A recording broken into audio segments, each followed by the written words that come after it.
When Nathaniel Hawthorne wrote his Tanglewood Tales here, little did he know the name would become synonymous with music. That began in 1937, when these grounds were gifted to the Boston Symphony Orchestra and its director, Serge Kouzavitsky. Today, Tanglewood is a premier music festival with 2 concert stages and more to come. It is a very unique place. It means, in a certain sense, like a little paradise on the earth. Paradise, maybe, but not a vacation for these musicians. Summers are filled with concerts and teaching. This is also where the next generation of musicians comes to train. Latvian-born Andris Nelsons is music director. It feels like everyone who is here, because they do love playing music together, and the presence of nature gives your fantasy much wider range.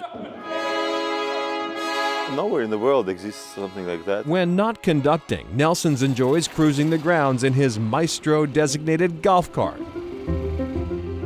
I love music. Like a kid, I'm the same way driving a golf cart, which is maybe very silly, but I just enjoy it. I don't have a driving license for the big car, but here it's nice. There's a nice golf cart, and I just drive around all these wonderful places, and the wind is in your face, and you just think and relax. Obviously, you have to look not to go over some wrong place.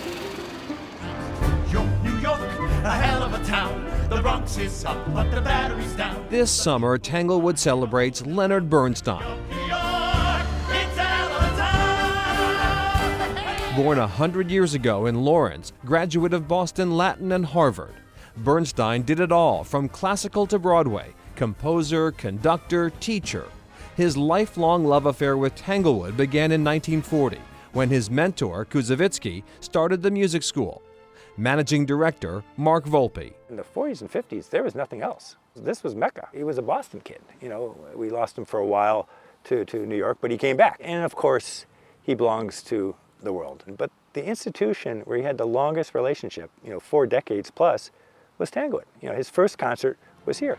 His last concert was here. Jenny Shames and Larry Wolf played that final concert. He owned the stage, he owned the room, he owned the orchestra, he owned the music. I realized that was probably going to be one of his last performances with us or with anyone, and I was honored to be there. I think it's probably not unfair to say that he was simply the greatest American musician that has lived so far. When he entered Tanglewood, the ground started to sizzle. When he got onto the podium, there was an energy that was just simply inescapable. It was kind of magical. This Summer About Bernstein is not without a Bernstein.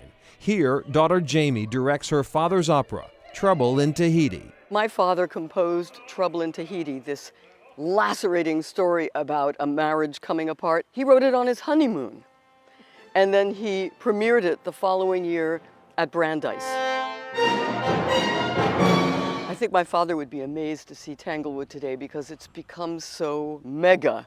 And he saw it literally when it was being born. Teaching and learning were one continuous cycle to him. So Tanglewood represented all of what was truest about my dad.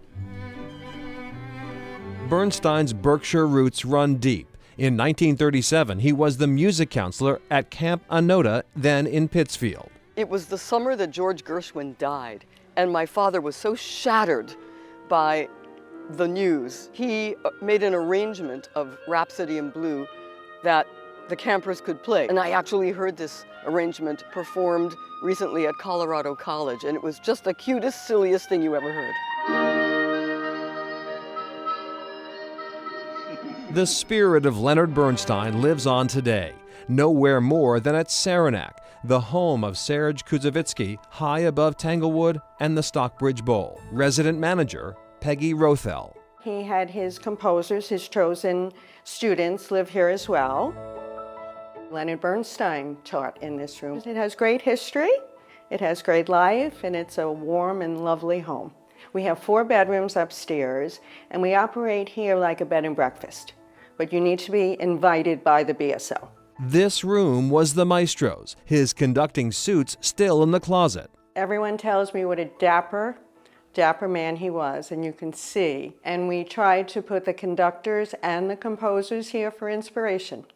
It works. Clothes in the closet, and some say ghosts in the house. If there is a ghost, I have heard it is Olga. Kuzovitsky's wife. The house has great karma. They just come back to visit. Wow, and back to Bernstein. Not bad from a kid from Lawrence, Mattapan, Roxbury, Newton, Sharon, all places where he's lived. Absolutely, a local boy made good for sure. And the biggest event really is yet to come, a star-studded celebration on his actual birthday, which is August 25th. That's going to be filmed by PBS and then ultimately shown all around the world. That's great. Up next, do you have what it takes to compete in the Picnic League?